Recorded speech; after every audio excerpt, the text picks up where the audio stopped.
Wiiki ewedde nga 28 waliwo okulonda kwa bassentebe ab'oku byalo era nga omwogezi wa poliisi mu ggwanga yabategeeza nti kwatambula bulungi nga wabaddewo okuddamu okulonda mu bifo ebimu abaali bataalonda ng'abamu baalonda olunaku olwaddako nga 29 ate abamu baalonze nga 1 nga twagala okubategeeza nti okulonda okwo kwe bazzeemu nako kwatambudde bulungi era okuggyako keesi entonotono ze twaregisterinze. Ku mbaga tekubulwa musiiwuufu nga mu toto mu kulonda twakutte mu Kampala n'emiriraano abantu 150 naye kwabo abakwatiddwa 78 bano be basimbiddwa mu kooti ng'abalala twabakoshoninze oba okubalabula okwogera nabo abamu baweereddwa police bond ate abalala emisango tukyaginoonyerezaako nga waliwo case gye twaregisteringa Mukono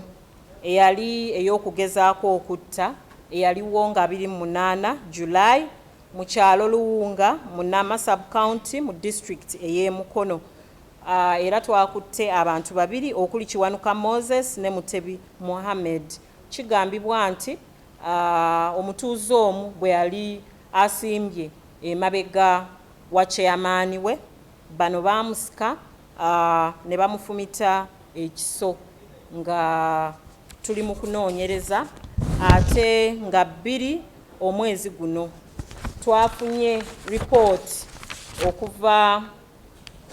okuva mu kyalo Kalagala mu Kisoga Town Council mu district ey'e Mukono waliwo eyaze n'atuloopera nti embuzi ze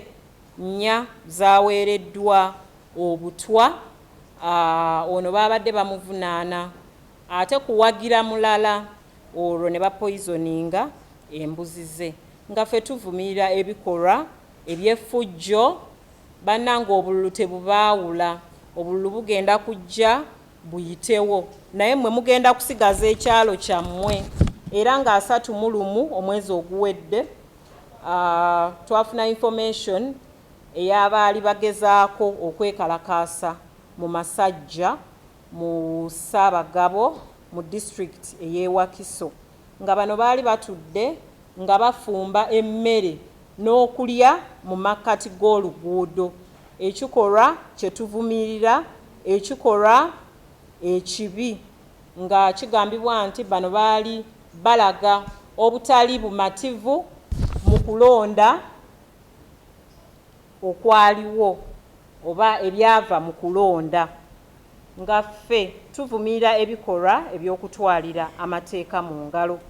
era nga twagala okubategeeza nti tetujja kukkiriza bikolwa byonna eby'effujjo ebitaataaganya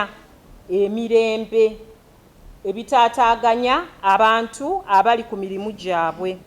era nga yenna atali mumativu mu byava mu kulonda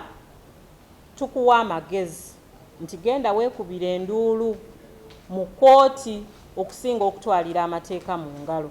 nga bwe tunaaba tukutte ng'ogezaako okukola ffujjo amateeka gajja kuvunaana nga tuli mu nteekateeka ez'okulonda bassentebe aba parish ab'okumiruka